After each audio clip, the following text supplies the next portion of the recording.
Hi everyone, hope you are feeling positive and healthy. Please subscribe with all bell notifications if you haven't already, and please don't hesitate to leave your valuable feedback and advice below. Thank you very much. Let's jump into the stories.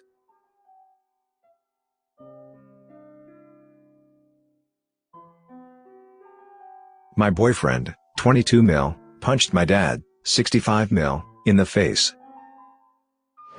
My boyfriend, 22 years old male, punched my dad, 65 years old male, in the face. I'm sorry, this might be long. I don't really know how to start, so I'll just dive in. My boyfriend and I, 21F, were living in a mother-in-law off of my parents' house yesterday and we had been there for about a year. We have been dating for about a year and a half.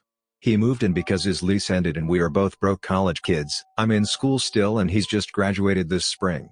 But he now works at a sandwich shop part-time because of the pandemic. My parents both live together in the main house. Sometimes the whole thing feels a bit like Shameless. My mother is an alcoholic, and my dad is essentially a gambling addict.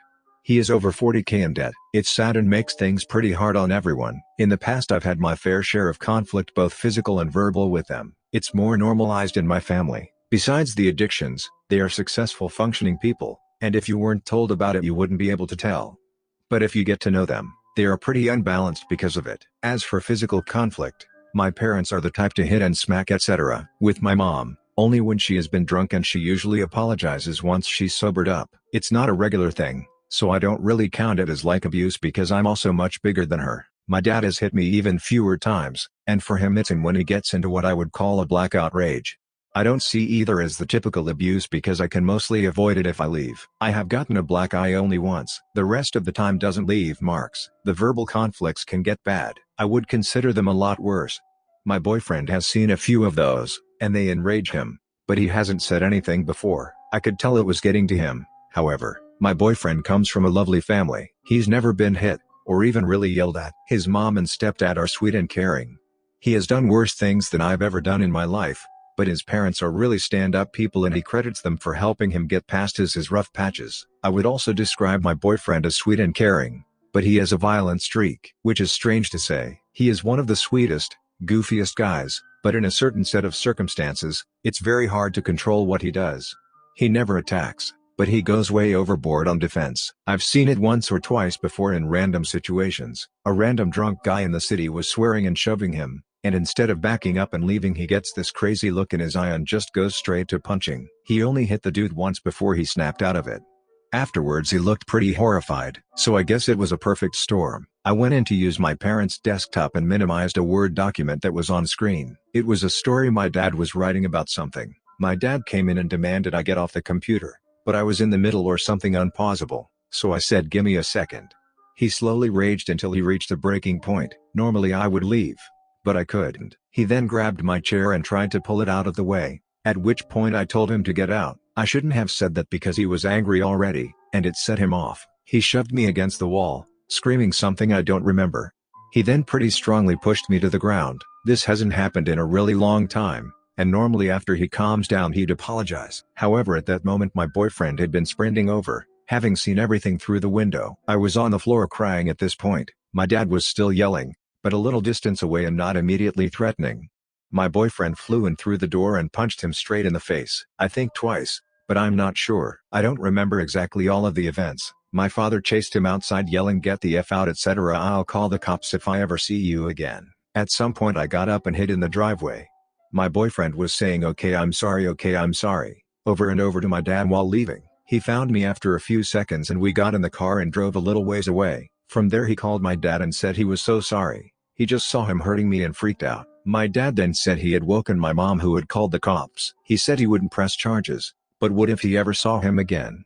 The cops came and left. No charges were pressed. We went back to the house, grabbed our things, and left. My boyfriend called his mom who booked us a week at a motel, which is where I am now. My mom called me today, and she thinks that my dad pushed me because I threw him to the ground, which is a lie. She echoes the same thing my dad says. She never wants to see my BF again. She is hanging tuition and my stuff over my head, saying she won't support a life of delinquency and I need to go home and leave him. I just want my life to go back to the way it was, but I'm not going to leave my boyfriend. I don't know how to get there or what to do. It seems like as of right now I'm a bit homeless. We are going to try and get a place ASAP. We don't have much money, but his saint of a mom is going to try to help us out. My boyfriend has already tried to apologize and explain. He said it was a reflex to punch anybody that hurt me, even my dad. My dad said that he wasn't hurting me anymore, so it was an insane overreaction. BF said he was so sorry he did it, and it's obvious he means it. He's cried a lot in the last 24 hours. I don't know where to go from here. Thank you to anybody who took the time to read this. My head is so all over the place and it would help if I could read some other perspectives. It is extremely concerning how much you downplay your parents' behavior. It doesn't matter if you can mitigate it or if it's once in a while, and how much you seem to praise how amazing your boyfriend's family is for not yelling and fighting. Your family abuses you. Your parents are abusers, and your boyfriend's family is normal, and he had a normal reaction to seeing the woman he loves being abused. Dude, your father is abusive and your BF protected you, which is what a good person does. Please do not keep excusing your dad's behavior. You need to get out of there and stay away from them.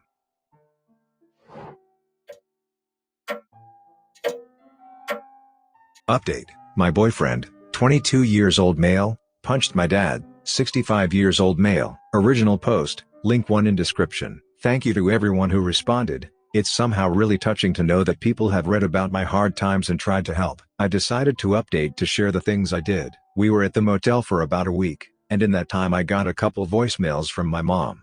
She said a few things like, "How could you do this to your father? This is a tough time for us with your uncle dying. Why are you doing this?" I didn't answer the voicemails because I was confused and upset. I read what many people said about abuse and I listened to my boyfriend who said he'd never been hurt by his parents, etc. And it was hard to figure out where I stood. I had comments wondering why I defended my parents' abuse. Something it might be hard to realize is that to me, these are my parents. These are the people that sent me to summer camp, go out to movies with me, drove me to school, played their music for me on road trips. They pay my car insurance and told me stories when I was little. My dad carried me piggyback whenever I got tired, even when I got big. I am told my childhood was bad, but I still don't know if I'll ever fully grasp that. You see the trees, I see the forest. I know that hitting kids is wrong, but I see memes all the time about la chancla or when your dad gets the belt. I thought there was a scale of acceptable hitting, ranging from that's not real abuse to abuse. Sure, my parents had crazy overreactions, but I had fair warning. I had a different idea than Reddit of what was okay and what wasn't, and I thought mine was correct and Reddit was too idealistic. When I changed my mind and saw Reddit's side, I realized that wonky scale is how people abuse. That's how there's a cycle. I thought because it was done to me and I was a normal person with a normal life that it was normal. I think it was my boyfriend asking me if the police came back, would be okay if he told them the truth. That's what made it easier for me to realize.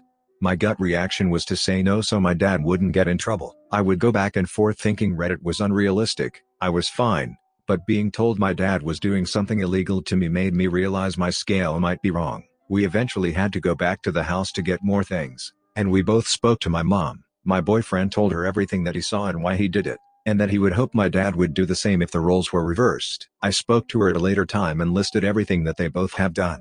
I told her how I never told anyone, even as a kid, because I knew those things were good enough for CPS to have taken me. She seemed completely shaken when I said that. She cried and told me she was sorry. I felt like a weight had been lifted, but my BF told me not to get my hopes up. Unfortunately, it seems like he was right.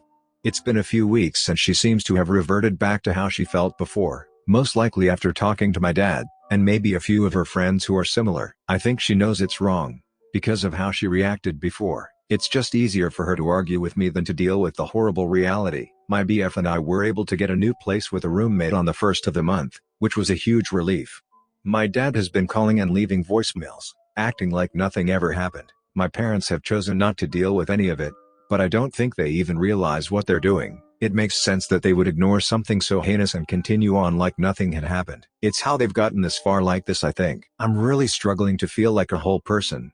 It feels like I've lost my childhood, my family, my history, but I think over time I'll become a new whole person, and I think it'll be better. I hope someone can read this and have the same realization that I did. If someone has hurt you and the only way to keep them close is to pretend like they haven't, don't do it. Feel what you feel and let things fall where they will.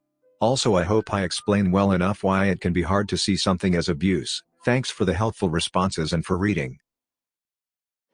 I'm very glad you can finally start to see that behavior for what it is. Over the next few months, don't be surprised if you start realizing things were actually much worse than you perceived them growing up. My advice is to go no contact with your parents for at least a while and do some research about the abuse cycle and abusive family dynamics. If you have normalized being pushed and screamed at, if you think that because the abuse wasn't 24/7 that it means the abuse was somehow not so bad, you have a lot of reconciling with reality to do.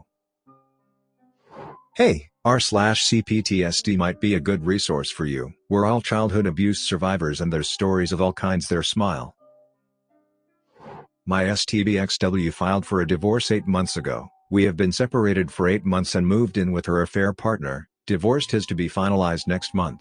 Now she's begging not to go through with it and begging me to try reconciliation. TLDR, my wife had an affair with a mutual friend, moved in with him, family and friends disowned her. Their relationship didn't last long due to the stress of the divorce and everyone berating them. She moved out and got an apartment and now she wants me to take her back. My wife, 38 years old female, and I, 37 years old male, met back in college. We dated for 5 years before getting married. Our marriage has been good with a little ups and downs. We have 2 girls, 13 and Amp, 15. January last year, I noticed my wife spending more time in phone more than normal. She basically did what every typical cheaters does: lied, blame shifted and gaslighted me when I tried to express my concerns. I know I was not perfect and I did some things that I regret very much, but she treated me like a piece of crap all this time during her affair. I tried to improve all the aspects of our relationship that she felt like they were not good. When D-Day came in the beginning of June, she confessed to having an EA and sleeping with him only twice. Then she blamed me for her affair. She said that she wanted to reconcile and we tried reconciliation, but she was just not into it. She still contacted him and they were still talking. When I told her how uncomfortable it made me, she said they were just friends and kept deleting texts even when I told her not to. When I threatened divorce, she would cry, apologize and beg me not to. When I tried to bring up the affair, she would get mad and somehow I was the one who ended up apologizing. Then after 2 or 3 months she started disappearing again, saying that she was visiting family because they needed her at the time. I knew she was going to see AP and when I brought it up she was very convincing. One weekend she disappeared and didn't pick up my calls or answer my text, and when she came back, she told me that her cousin had gotten sick and they had to rush her to the hospital and forgot her phone at her sister's place. And all this time I was trying to make it work for us. She saw the efforts I made, but just didn't give a F. Then by mid-December she told me that she was moving out, that she had been unhappy in our relationship, and while she still cared for me she was in love with AP. That she had finally found her soulmate. I remember crying for hours trying to beg her, but her mind was made up. We had to tell the kids. She said that I could have the kids for the weekdays and she could come visit them on weekends since her AP's apartment was small. She filed for divorce a week after. This was the worst moment of my life. I grieved for weeks. When I tried to talk to her to see if there was any chance, but all she said that she was sorry for everything she put me through. But her mind is made up. No one other than us knew. Both her and my parents knew that we were only separated, but never knew the reason. By the end of January, when her mom called me and insisted I tell the truth, I invited her over together with her dad. I told them everything and literally I broke into tears and cried on my mother-in-law's shoulder. They comforted me and apologized for their daughter's behavior. I later told my parents and then some few close friends. Soon enough everyone knew about us and I started receiving comforting messages, others talking ill of my ex. Soon afterwards, my wife called me crying, saying that I turned everyone against her and that she hates me. She said that people were threatening her and AP and her dad hates. They had a close relationship. Her and sisters don't want to speak to her, and no one will speak with her without insulting her. This was mid-April. By the beginning of June, her relationship with AP had fizzled out due to stress. I remember she came to see the kids and told me that her AP kicked her out cause he couldn't handle the stress of their relationship. She was living in a hotel room. She didn't look good at all, like someone who was depressed. She asked if she could move back in and I said no. She said that she understood, but asked to spend more time with the kids. She said that she wanted to make up for the lost time with the kids and wanted to come in the afternoon and cook for them and spend time with them. I agreed. By this time she would come cook my favorite meal, clean the house, write a small note saying I love you together with flowers. When I came back home from work she would always try to spend some more time with me. I have to admit I did enjoy spending time with her. Then she started talking about how much she misses me, and asked divorce is what I really wanted. I always avoided these conversations.